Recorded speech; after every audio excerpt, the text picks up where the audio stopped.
Hello again, YouTube. This is another video I'm making for learning Cebuano, and this time I'm gonna explain to you the nga particle. For foreigners and for English speakers, this is kind of a hard word to pronounce, nga. But I know there are some of you out there, especially Americans, who saw that one cartoon with an owl. It's really old. This owl starts saying, "I want to singa." So if you can say sing, that ng at the end, and add the vowel ah at the end, so you get nga. So it's like the same, it's that same consonant cluster that you find in words like sing, king, bing, those kind of things, and you just add that vowel at the end. Anyway, this nga particle is actually a ligature, a grammatical ligature, and what a ligature does, it connects nouns with adjectives or adjectives with nouns in this case. So with Cebuano, it doesn't really matter. There's no particular way in how you can put the noun or the adjective in order, as long as the nga ligature is present. Then the speaker will understand what you're talking about. So our first example is this sentence I wrote. It's you can say either or, but the first part is ang puti nga balay, which means the white house. So we're talking about a white house, right? Remember that ang right there is the subject particle. You have to add puti is our adjective. It means white, right? So I wrote it down there in A. And balay is house, which is our noun. But unlike in English, in Cebuano, you need to have this nga particle there that indicates you're gonna modify this noun with this adjective, puti. So puti nga balay. Conversely, you can also invert the noun for the adjective, ang balay nga puti, the white house.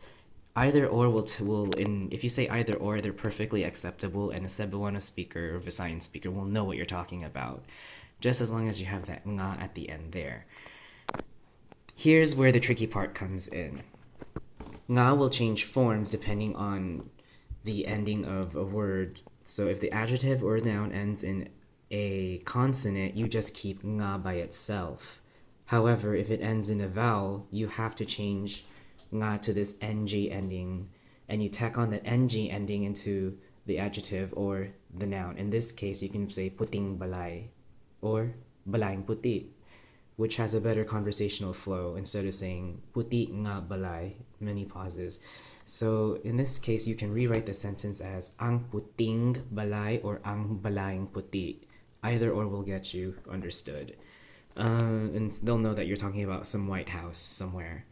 But just remember, when it's ending in a vowel, you need to change that nga to ng and tack it onto whatever word it was modifying. So puting balay or balayng puti. If the word ends in a consonant, you keep the whole nga.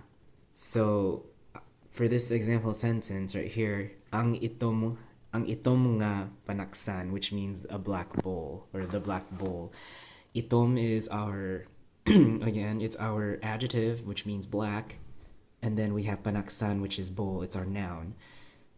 So ang itom nga panaksan. In this case, nga just stays as its whole word since itom is already ending in a consonant. And if we try to switch this around, panaksan also ends in a consonant, so you still have to keep nga by itself. But again, if you switch it around, people will still know what you're talking about. Ang panaksan nga itom or ang itom nga panaksan, either or will be fine. That's one use of this ligature nga.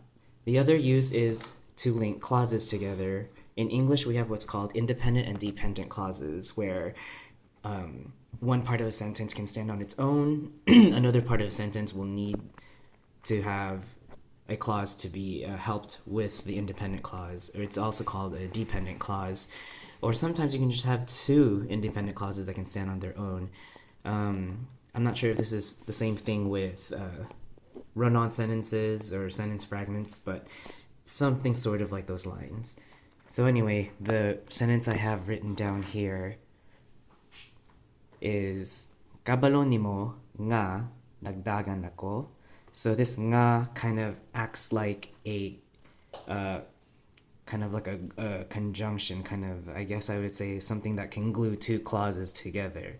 So nga in this case would roughly mean that. I'll just write it here. That, or it can also mean something like that which. Alright? Again, don't translate, when you're learning another language, don't translate these words word for word. Just try to get the feel of how it goes, because it's not going to make sense if you directly translate it for what it is and for what it shouldn't be. But anyway, this sentence means kabalo nimo, meaning did you know? So we remember again, Cebuano word order is verb, subject, object, right? Not in English, we have subject, verb, object. It's a verb, subject, object. So kabalo meaning our verb, which means no.